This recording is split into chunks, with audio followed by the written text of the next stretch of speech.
आंदोलन जे आम्ही पंढरपूरला केलं होतं त्या आंदोलनामध्ये शेतकऱ्यांना सरकारने जो शब्द दिला, दुर्दैव असं तो शब्द सरकारने आतापर्यंत पाळलेला नाही।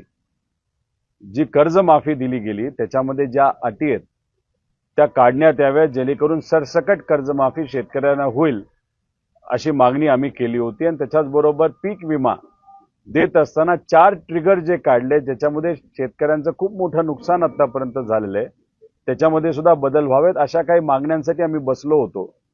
महाजन साहेब तिथे आले, मुख्यमंत्री साहेबांशी टीव्हीवर, आपण सर्वजण तिथे होता त्यावेळेस टीव्हीवर तिथं बोलणं गेलं फोनवर, आणि मग त्यांनी शब्द दिला होता 22 तारखेच्या आधी बसायचं। पण दुर्दैव असं त्या पवित्र भूमीमध्ये, पंढरपूरच्या पवित्र भूमीमध्ये दिलेला शब्द हा पाळला नाही, म्हणजे खोटं बोललं गेलं। आणि त्या अनुषंगाने मग आम्ही सर्वांनी मिळून ठरवलं 29 तारखेला छत्रपती संभाजी नगरमध्ये जे आपलं केम्ब्रिज चौक आहे तिथे एक फार मोठं आंदोलन आम्ही परवा 29 तारखेला करणार आहोत। ते आंदोलन शांततेत असणारे, शेतकऱ्यांचं असणारे, अन्नत्याग आंदोलन नसणारे।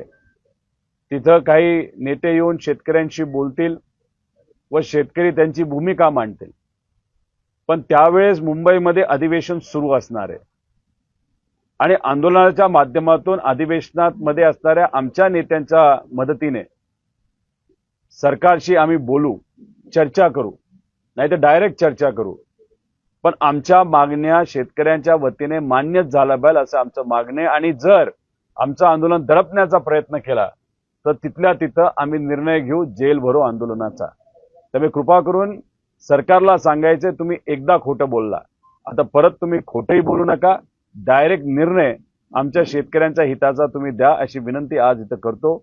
29 तारीख सोमवारी सकाळी छत्रपती संभाजी नगरमध्ये केम्ब्रिज या चौकामध्ये। त्यामुळे संबंध महाराष्ट्रातल्या शेतकऱ्यांना मला सांगायचे हा लढा तुमच्यासाठी आहे, तुमच्यासाठी आज आम्ही सर्वजण रस्त्यावर उतरलो आहोत। त्यामुळे मोठ्या संख्येने तुम्ही तिथं यावं अशी आपल्याला विनंती।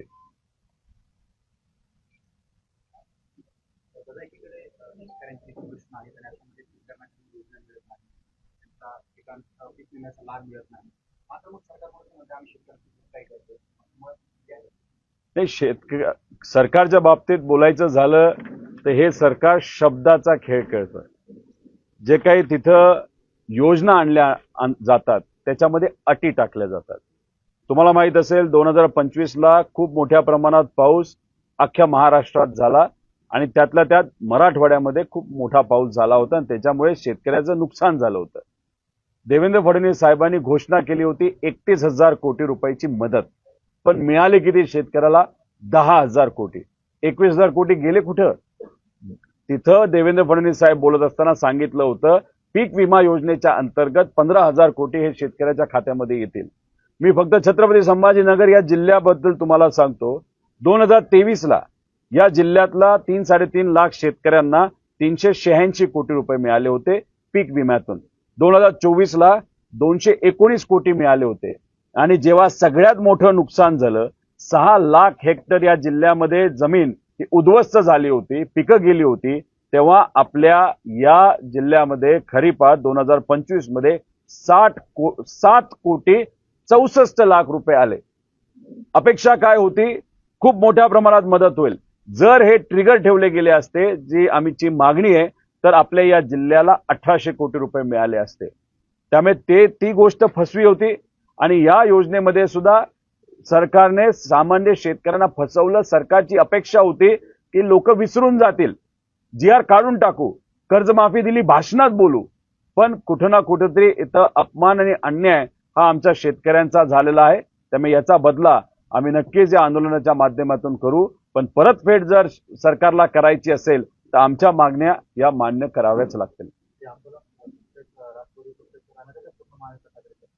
आमच्या पक्षातल्या नेत्या सुप्रियाताई सुळे तिथं येणार आहेत, शशिकांतजी शिंदे साहेब येत आहेत, काँग्रेसचे नेते सपकाळ साहेब तिथे येणार आहेत, खासदार साहेब तिथे येणार आहेत व तसंच उद्धव ठाकरे साहेबांच्या शिवसेनेशी आमची चर्चा झाली। त्यांचा दौरा चालू असल्यामुळे मोठे नेते म्हणजे उद्धव ठाकरे साहेब असतील, नाहीतर आदित्य ठाकरे असतील, ते तिथे येऊ शकणार नाही, पण मग दुसरे महत्वाचे नेते नक्कीच तिथे येतील असं आम्हाला वाटतं।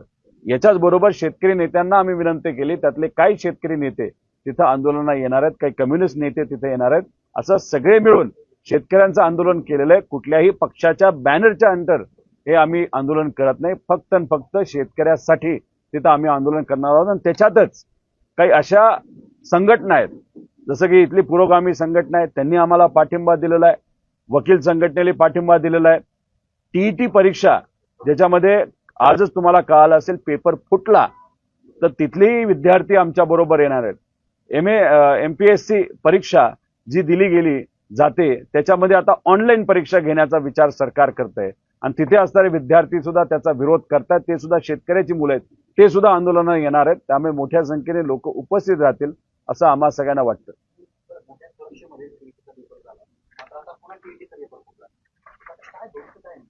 मला सरकारला विनंती करायची आहे की ज्या पद्धतीने तुम्ही परीक्षा कधी होणार आहे ती डेट डिक्लेअर करता, रिझल्ट निकाल कधी लागणार आहे ती डेट डिक्लेअर करता, तर या सरकारला मला विनंती करायची पेपर कधी फुटणार याची डेट तुम्ही डिक्लेअर करा. म्हणजे विद्यार्थी जरा तयार राहतील की बाबा नो उद्या पेपर आहे, आज फुटणार आहे का 2 दिवस आधी फुटणार आहे. म्हणजे जे सरकार पार्टी फोडून सत्तेत आलेलं आहे त्यांना फोडाफोडीशिवाय दुसरं काहीच दिसत नाही असं आम्हाला वाटतं. दुर्दैव असं नीटचा पेपर फोडला 2024ला सुद्धा, 2026ला सुद्धा 26 लाख विद्यार्थी त्या परीक्षेसाठी बसतात. गरीब परिवारातले 22 विद्यार्थ्यांनी आत्महत्या केली. आणि आता टीईटीचा पेपर तो सुद्धा महाराष्ट्रातून, म्हणजे नीटचा पेपर महाराष्ट्रातून फुटला, टीईटीचा पेपर महाराष्ट्रातून फुटला. या टीईटी परीक्षेसाठी 6.5 लाख विद्यार्थी बसतात. आणि मग त्या मुलांनी काय करायचं? फी देऊन शिकलेले असतात, वाट बघत असतात, मेंटल प्रेशर येतं. त्यामुळे नक्कीच हायर टेक्निकल एज्युकेशनचे जे मंत्री आहेत त्यांनी तिथं राजीनामा दिला गेला पाहिजे अशी आमची इथं मागणी. चंद्रकांत दादांच्या विभागाच्या अंतर्गत हा विषय तिथं येतो आणि जो कोणी जबाबदार असेल त्याच्यावर कारवाई होणं तितकंच महत्वाचं आहे.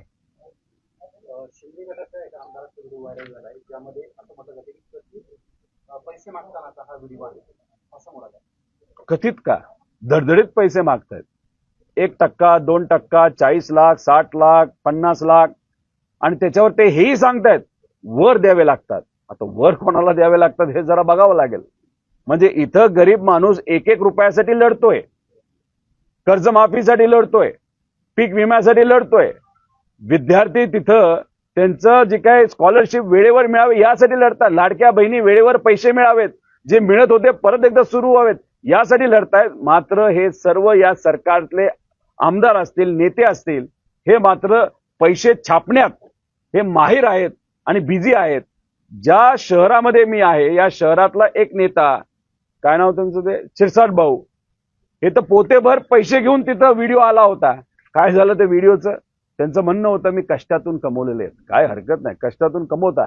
मग गरीबाला जो कष्ट करावा लागतो त्याबद्दल सरकार जर निर्णय घेत नसेल, त्या गरीबावर त्या ठिकाणी अन्याय होत असेल, त्याबद्दल कोण बोलणार आहे?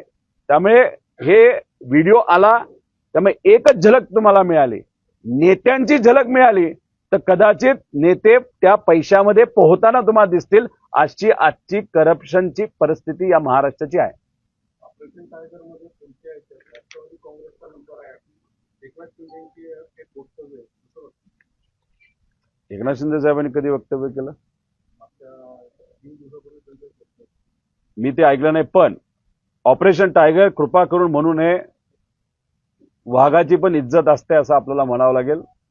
ऑपरेशन बाजार आपल्याला म्हणता येईल. हे जे काय झालंय ते फक्त डिलिमिटेशन कायद्यासाठी झालेलं आहे.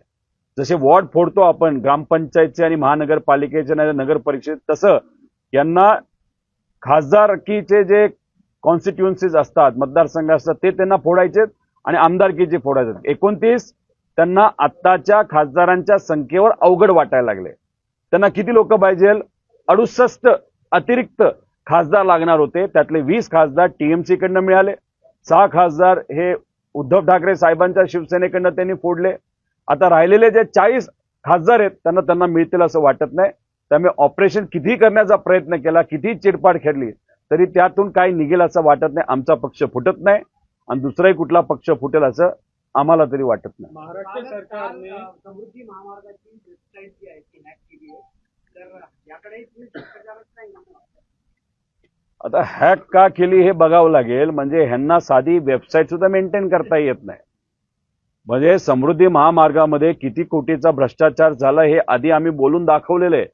अधिकाऱ्यांनी 3-3 हजार कोटी रुपये खाल्लेत हे पुराव्यासकट आम्ही दिलेलं आहे. पण दुर्दैवाने त्याच्यामध्ये कारवाई कुठलीच झाली नाही. आता रस्ता मेंटेन करता येत नाही. रस्त्यावर गेल्यानंतर तुम्ही जर ब्रिजच्या इथं आला तर गाडी उडी मारते अशी परिस्थिती आहे. मध्ये क्रॅक गेलेत हेही आपण तिथं बघितलेलं आहे. आणि मग अशी परिस्थिती रस्त्याची असताना साधी वेबसाईट मेंटेन करता येत नाही. ही आहे आजच्या या महाराष्ट्राची परिस्थिती. आणि ज्या पद्धतीने समृद्धी महामार्गामध्ये भ्रष्टाचार झाला त्याच्यापेक्षा कितीतरी पटीने जास्त भ्रष्टाचार हा शक्तीपीठ मार्गामध्ये होतोय. आणि त्यातून जो पैसा येईल तो दुर्दैवाने राजकारणासाठी हे सरकार आणि हे नेते वापरतील हे माहिती असल्यामुळे शेतकऱ्यांचा विरोध असताना सुद्धा हा रस्ता दुर्दैवाने त्या ठिकाणी लादला जातोय.